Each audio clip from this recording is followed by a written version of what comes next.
மலையாள சினிமாவுக்கு கடந்த ஆண்டு ஒப்பிடும்போது 2024ஆம் ஆண்டு வசூல் மற்றும் விமர்சன ரீதியாக சிறப்பான ஆண்டாக அமைஞ்சது. குறிப்பாக இந்த ஆண்டு வரலாற்றிலேயே முதல் முறையாக 200 கோடி ரூபாய்க்கும் அதிகமான வசூலை ஈட்டியிருக்காங்க சேட்டன்கள். அந்த வகையில் 2024வது வருஷத்தில் 100 கோடிக்கும் அதிகமான வசூல் குவிச்ச ஹிட் மலையாள படங்கள் என்னென்ன அப்படிங்கிறத இந்த வீடியோவில் பார்க்கலாம்.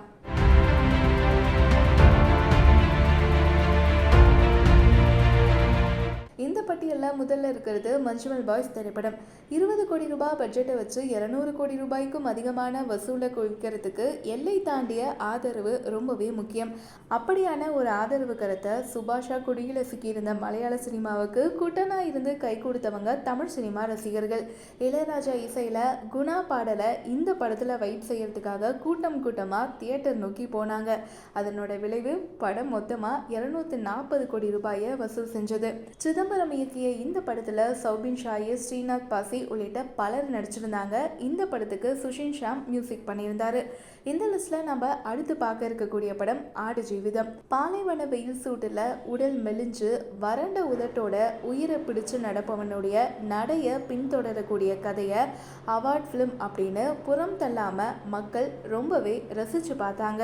அதுக்கான சாட்சினா 80 கோடி ரூபாய் பட்ஜெட்ல எடுக்கப்பட்ட படம் 160 கோடி ரூபாய் வசூல் செஞ்சது.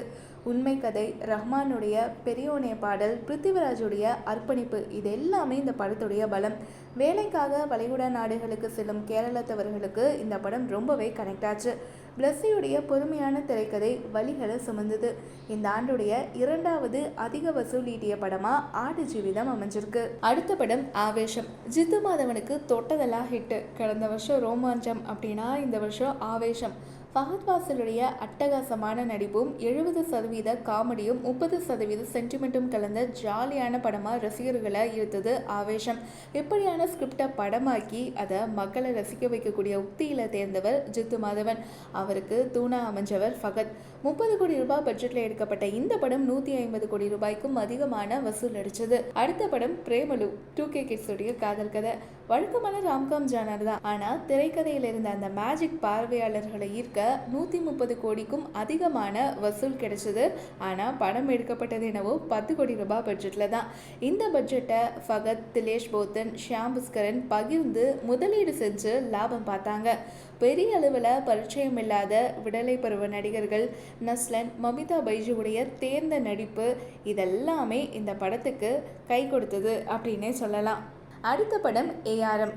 இந்த 100 கோடி கிளப் வரிசையில் ரொம்பவே வித்தியாசமான படம் தான் டொமினோ தாமஸுடைய அஜய் அந்தே 2ஆம் மோஷனம் திரைப்படம். என்ன காரணம் அப்படின்னு சொல்லி பார்த்தோம்னா, பீரியட் ட்ராமா கதை, 3 வேடங்களில் டொமினோ தாமஸ், பிரம்மாண்டமான செட், 3D, இதெல்லாம் சேர்த்து ப்ரமோஷன் நிகழ்வுகளும் இந்த படத்துக்கான எதிர்பார்ப்பை அதிகமாக்கியது.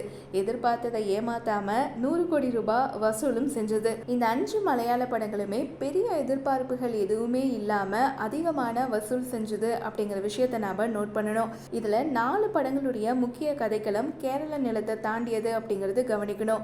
மஞ்சுமல் பாய்ஸ் திரைப்படம் கொடைக்கானல்ல, ஆடு ஜீவிதம் துபாயில, ஆவேசம் பெங்களூர்ல, பிரேமலு ஹைதராபாத்ல நடந்த கதை.